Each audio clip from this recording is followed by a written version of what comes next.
오늘도 기도의 자리에 나오신 예배의 자리에 나오신 모든 분들 주님의 이름으로 사랑하고 축복합니다.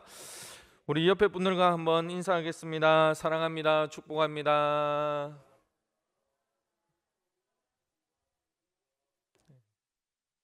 네. 하이파이브도 한번 하시죠. 네. 오늘은 기도의 심장 몇 번째 시간일까요? 네, 한 분만 맞췄습니다. 11번째 시간입니다. 11번째 시간입니다. 오늘 말씀을 통해서 우리의 기도의 심장이 뜨거워지시기를 간절히 소망합니다. 에베소서 6장 10절 이하의 말씀에서 사도 바울은 예수님의 군사, 군병이라면 어떠해야 하는지 그 모습을 잘 보여주고 있습니다. 우리는 이 땅에서의 삶이 끝입니까? 네. 끝이라고 생각하지 않으시죠? 네, 끝이 아닙니다. 우리에게는 영원히 살게 될 하나님의 나라, 이 땅에서의 삶이 끝나면 하나님의 나라가 또 기다리고 있습니다.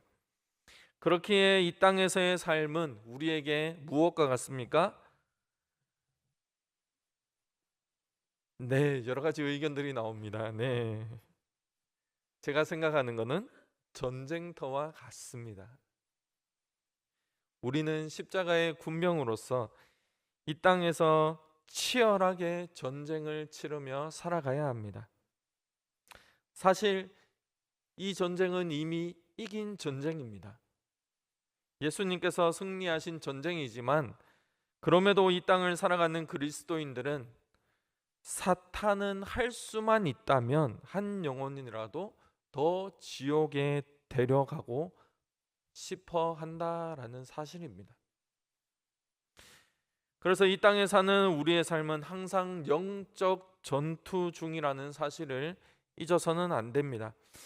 그리스도인들은 처음 칼을 뽑을 때부터 최후의 갑옷을 벗을 때까지 전투이고 전쟁입니다. 그리스도인은 예수님의 좋은 군사로서 하나님의 전신갑주를 입으라고 본문과 같은 장에 있는 11절 말씀에서 말씀하고 있습니다.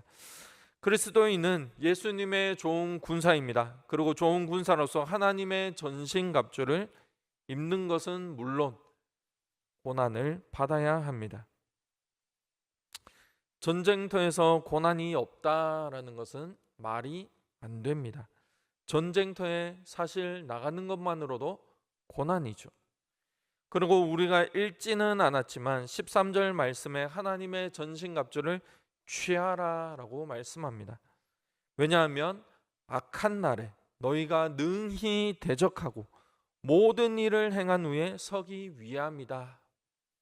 그러면서 14절 말씀부터 하나님의 전신갑주가 무엇인지 하나씩 나열하고 있습니다. 우리 14절부터 17절까지의 말씀 함께 읽어보겠습니다. 시작. 그런즉 서서 진리로 너희 허리띠를 띠고 그 위에 심경을 붙이고 평안의 복음이 준비한 것으로 신을 신고 모든 것 위에 믿음의 방패를 가지고 이로써 능히 악한 자의 모든 불화살을 소멸하고 구원의 투구와 성령의 검 곧 하나님의 말씀을 가지라. 아멘.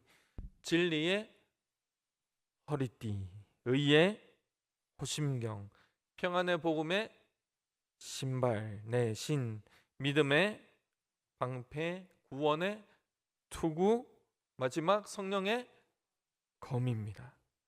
성령의 검은 무엇이라고요? 하나님의 말씀이죠. 모든 이 장비들은 다 자신을 보호하고 방어하는 장비들입니다. 하지만 마지막 성령의 검, 하나님의 말씀만이 공격이 되기도 하고 방어가 되는 무기입니다.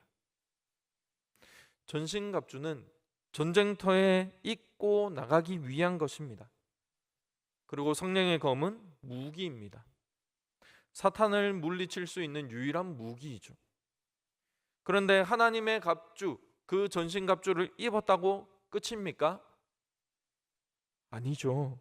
전쟁터에 나가는 모든 군사들은 일반적으로 전신갑주를 입습니다. 그리고 입고 나가야 합니다. 그런데 전신갑주를 입었다고 해서, 무장했다고 해서 전쟁이 끝나지는 않습니다. 전쟁에서는 사상자가 나오고 부상자가 나옵니다. 지금 현재 미국과 이란이 분쟁 중에 있습니다. 인터넷에서 제가 서치를 해보았습니다. 사망자와 부상자를 찾아보았더니 미국을 포함한 이스라엘, 프랑스, 튀르키 등등 미국 측 민간인 사망자가 최소 70명입니다. 그리고 군인은 58명의 사망자가 나왔고요. 민간인 부상자는 최소 6,900명입니다. 그리고 군인은 1,000명이 됩니다. 네, 전혀 안 심각하신 얼굴인데요. 심각합니다. 심각한 거고, 여기에 이란 측 상황은 더 심각합니다. 이란을 포함한 하마스, 레바논 등등 이 나라들, 이란 측 민간 사망자가 최소 3,000명 이상입니다. 그리고 군인 전사자들은 최소 7,000명을 넘습니다. 게다가 민간 부상자는 최소 3만 명이 넘고요. 군인 부상자들은 최소 1만 5천 명이 넘는다고 합니다. 엄청난 숫자의 사람들이 다치고 죽었습니다. 그러함에도 불구하고 아직까지 전쟁은 끝나지 않았죠. 예수님의 좋은 군사인 우리도 마찬가지입니다. 이 땅에서 영적 전투를 싸우고 있습니다. 사실 지금도 싸우는 중입니다. 이거는 그냥 그저 싸우는 게 아니라 전쟁입니다. 그런데 싸우다가 우리 역시도 부상을 당하거나 사망하는 경우가 있습니다. 그렇다고 해서 우리가 진 것입니까? 아닙니다.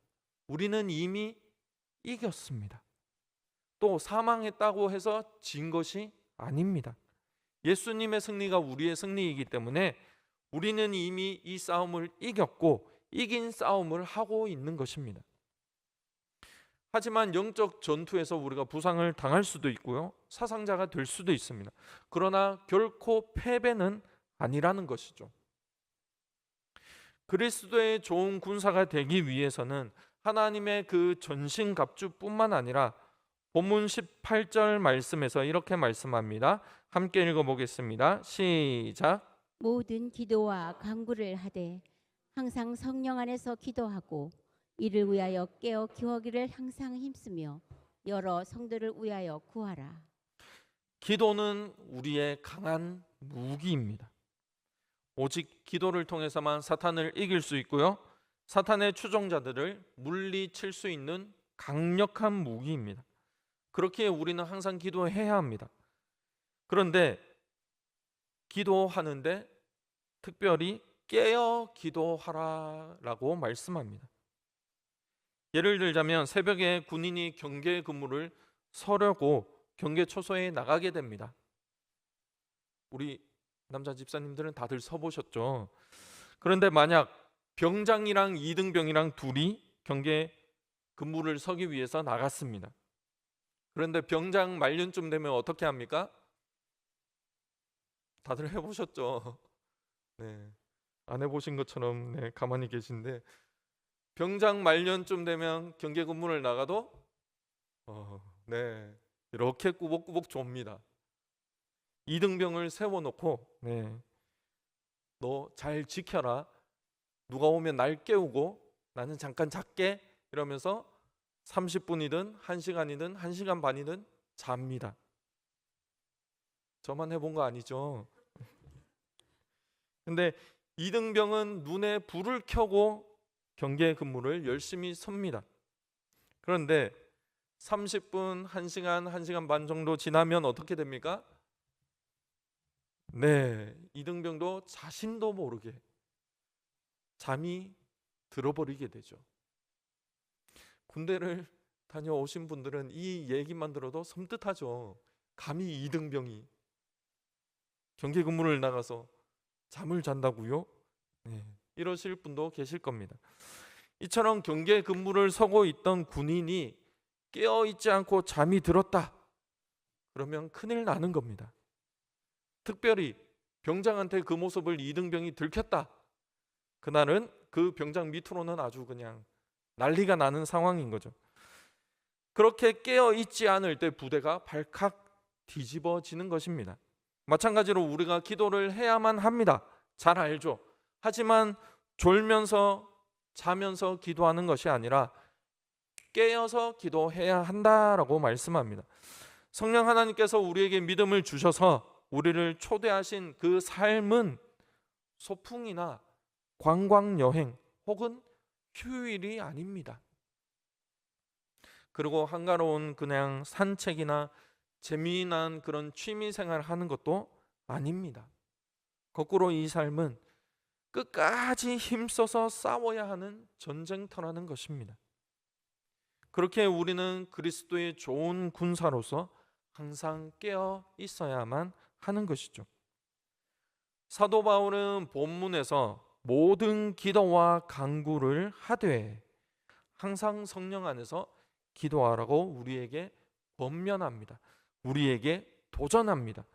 구체적으로 우리에게 말하는 것이죠. 우리는 힘들고 어려울 때, 마치 삶이 광야와 같을 때 하나님 앞에 나아가서 기도합니다.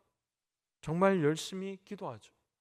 하지만 이렇다 할 만한 그런 사건들이나 이벤트가 없고 잔잔한 인생 중에 있을 때 따로 시간을 내어서 하나님 앞에 나아가 기도하지 않는 것이 일반적입니다. 그도 그럴 것이 너무 조용하고 잔잔하고 행복한데 하나님 앞에 마치 무슨 큰일이라도 난 것처럼 열정적으로 하나님 앞에 나아가서 기도한다는 것이 너무 어색하고 무언가 앞뒤가 안 맞아 보이기도 하기 때문이죠. 하지만 그 우리의 안일함 때문에 우리가 그렇게 느끼는 것뿐입니다.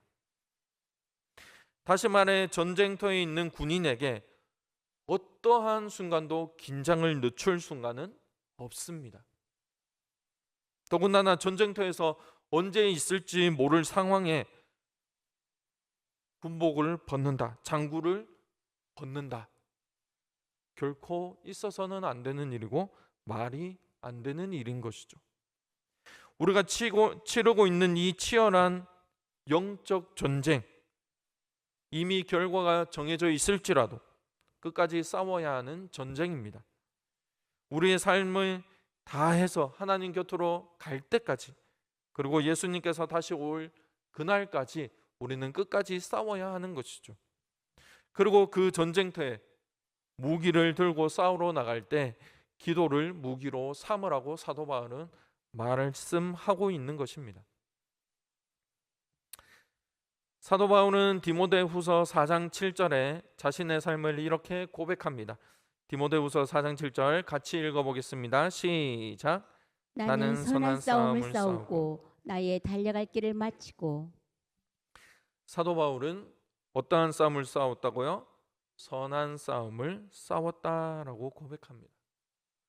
사도 바울이 선한 싸움, 이 영적 전쟁에서 넉넉히 이겼다라는 것을 우리는 다 알고 있습니다. 심지어 사도 바울을 만나보셨습니까? 아니요, 보지도 못했죠. 어떤 얼굴인지도 모릅니다. 그럼에도 불구하고 사도 바울은 이겼다라는 것을 우리는 알고 있는 것이죠. 우리의 삶이 바로 이 사도 바울처럼 영적 전쟁에서 넉넉히 승리하시는 삶이 되시기를 바랍니다. 그러기 위해서 우리가 항상 기도해야 합니다. 중간에 쉬라는 말은 아닙니다. 즉 예수님의 군사는 계속해서 지속적으로 기도해야만 합니다. 그리스도인은 처음 칼을 뽑을 때부터 최후의 갑옷을 벗을 때까지 뭐 해야 합니까? 기도해야 하는 것입니다. 특별히 예수님의 군사된 우리는 어느 때나 어느 상황에서도 기도해야 하는 것입니다. 물론 다들 하고 계실 줄 믿습니다. 무엇을 하든지 간에 거기에는 반드시 기도가 동원되어야 합니다. 그리고 모든 것은 기도에 의해서 결정되어야만 합니다. 그리스도의 군사는 마치 전투하듯이 공격적으로 기도해야 합니다. 같은 성도끼리 공격하라는 그런 기도가 아닙니다. 같은 성도를 공격해서 그런 기도로 방해를 하면 됩니까? 안 됩니까? 안 되죠. 같은 성도끼리 공격하는 기도가 아니라 사탄과 그의 추종자들을 대적하고 공격하는 기도를 하셔야 한다는 것입니다. 또한 혼자 하는 기도보다는 당연히 여럿이 함께 하는 기도가 힘이 있습니다. 이것은 뻔한 말이지만 성경의 진리입니다. 사도 바울도 마찬가지였습니다. 사도 바울이 혼자만 기도했습니까? 아니요. 초대 교회들, 그 각 교회들이 사도 바울의 전도 여행을 위해서 항상 기도로 지원해 주었습니다. 사도 바울은 그들의 그 기도의 지원을 받아서 선교지에서 전도를 했고요, 교회를 든든히 세워 나갔습니다. 깨어 기도한다라는 이 뜻은 세 가지 뜻을 가지고 있습니다. 첫 번째는 잠을 자지 않는다라는 뜻이고요, 두 번째는 온전히 깨어 있다라는 뜻이고요, 세 번째는 마음이 침착하고 냉정하다라는 뜻을 가지고 있습니다. 우리가 잠을 자지 않는다고 해서 멍하니 있어도 되는 것이 아닙니다. 그리고 무관심하게 축 늘어져 있어도 안 됩니다. 이 뜻은, 잠을 자지 말라는 뜻은 정신을 똑바로 차리고 있는 상태를 의미합니다. 기도는 우리가 정신을 똑바로 차리고 해야 하는 영적 전투라는 사실입니다. 예를 들면 새벽 예배나 아니면 밤중에 홀로 기도하러 교회에 와서 기도를 하시게 되면 몸이 피곤한지라 잠이 옵니까 안 옵니까? 네, 오신다는 분들이 계십니다. 네, 졸립죠. 사실 졸립습니다. 옵니다. 그리고 기도하다가 졸기도 하시고 눈이 감기기도 하시고, 이 세상에서 가장 무거운 것이 뭐라고 합니까? 눈꺼풀이라고 하죠. 네, 뜰 수 없는 상태가 되시기도 하고, 그래서 졸다가 깜짝 놀래가지고 깨셨다가 다시 기도하다가 또 졸고 또 놀래고, 아마 반복해 보셨을 것입니다.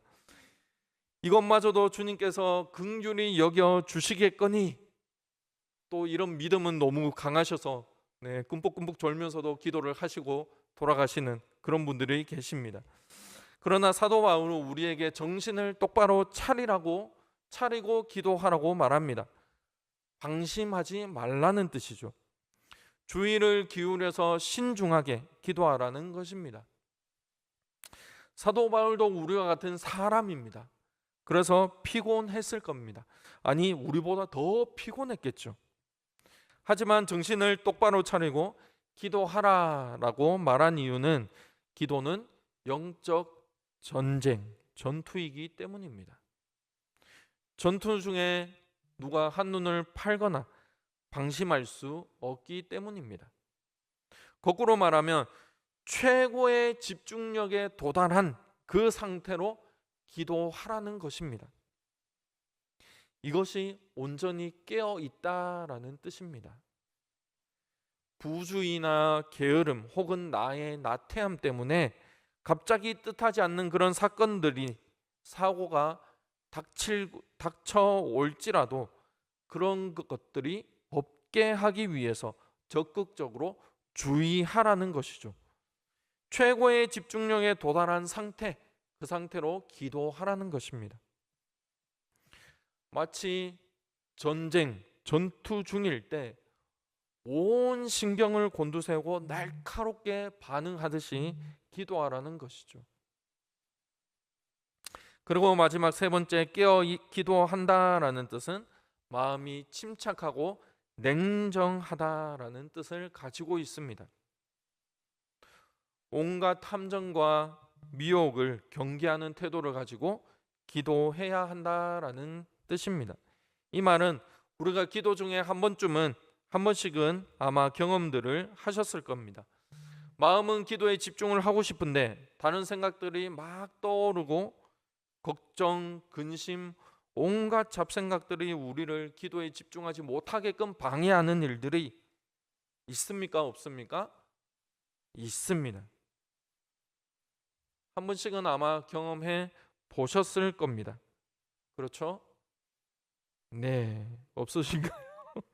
기도를 안 하시는 건 아니죠. 네, 다들 하시지만 부끄러워서 대답을 못 하시는 걸로 믿고 있겠습니다. 이런 경우들이 있을 때 우리의 마음이 거기에 동요하면 안 됩니다. 침착해야 합니다. 오히려 냉정하게 지금은 기도하는 시간이니 그런 생각들을 넣고 하지 않게끔 딱 잘라야 하는 것입니다. 그렇게 냉정하게 딱 잘라내야 하는 것이죠. 조금이라도 방심하거나 경계를 풀면 어떻게 됩니까? 그 기도자에게 있어서 강하게 말하면 사형 선고나 마찬가지라는 것입니다. 왜냐하면 온갖 미혹과 유혹들이 막 우리를 괴롭게 해서 그 기도를 방해해서 기도를 하지 못하게 만들기 때문입니다. 거기에 우리는 이렇게 반응하겠죠. 에이, 오늘은 기도가 안 되네 하고 기도의 자리에서 일어나서 돌아가게 되는 것이죠. 그렇다는 것은 그 기도자에게 있어서 기도를 못하게 했으니 마치 사형 선고나 다름없다는 것입니다. 사도 바울이 본문에서 깨어 구하기를 항상 힘쓰라고 우리에게 가르칩니다. 간곡하게 권면합니다. 우리 예수님도 마가복음 13장 37절에 이렇게 가르치십니다. 같이 읽어보겠습니다. 시작. 깨어 있으라. 내가 너에게 하는 이 말은 모든 사람에게 하는 말이니라 하시니라. 예수님께서 어느 특정한 사람에게만 말씀하신 것이 아닙니다. 베드로야, 너가 나의 수제자니 너만 깨어 있어. 이렇게 말씀하시지 않으셨습니다. 이 말은 모든 사람에게 하는 말씀입니다. 예수님을 나의 주로, 나의 왕으로, 나의 구원자로 고백하는 그리스도인들이라면 그 모두는 깨어 있으라고 예수님께서 하신 말씀입니다. 그리고 베드로전서 5장 8절에도 이렇게 말씀합니다. 같이 읽습니다. 시작. 근신하라, 깨어라. 너의 대적마귀가 오는 사자같이 두루다니며 삼킬 자를 찾나니. 누가 오는 사자같이 찾습니까? 맞습니다. 마귀가 오는 사자같이 온 사방을 두루다니면서 삼킬 자를 찾고 있습니다. 마치 늑대가 와서 양을 삼키려고 합니다. 그렇다면 그런 일이 없도록 양을 지키는 목자는 어떻게 해야 합니까? 깨어 경계하고 있어야 하는 것이죠. 마찬가지입니다. 예수님의 군사는 언제나 눈을 크게 뜨고 있어야 합니다. 파수꾼처럼 적들이 오는지 오지 않는지 항상 눈을 크게 뜨고 있어야 합니다. 우리는 기도의 파수꾼이 되어야 하는 것이죠. 사탄은 우리를 집어삼키려고 기회만 엿보고 있다라는 사실을 기억하시기 바랍니다. 물론 우리를 삼키지 못합니다. 삼키기 위해서 온갖 가진 수를 방법을 다 사용한다라는 것이죠. 이 사실을 알면서도 방심하시겠습니까? 그냥 사탄에게 우리 자신을 내어주듯이 그렇게 가만히 계시겠습니까? 우리는 기도의 중요성에 대해서 경각심을 가져야 합니다. 사탄은 결코 잠들지 않습니다. 오히려 우리가 잠들고 있지는 않은지 우리 자신을 되돌아보아야 합니다.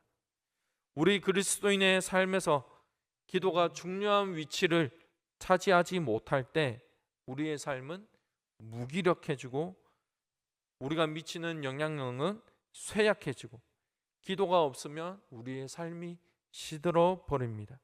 힘이 없어지죠. 사도 바울은 선교만 잘한 것이 아닙니다. 편지만 잘 쓴 것이 아닙니다.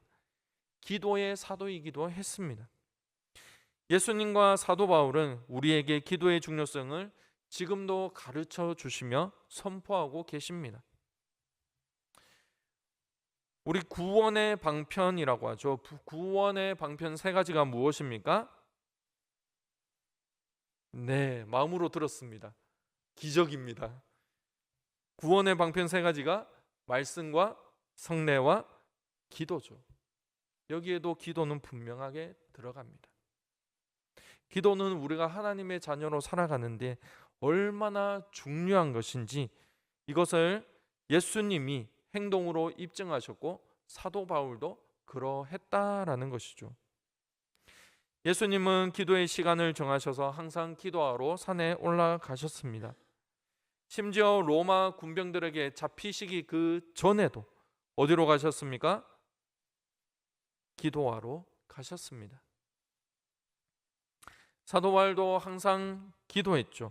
기도했고 기도하기를 힘썼고 모든 교회에 보내는 편지에 뭘 하라고요? 기도하라고 권면하고 자신의 그 전도 여행을 기도해달라고 부탁했습니다. 시간과 장소와 상황에 상관없이 기도는 해야 하는 것입니다.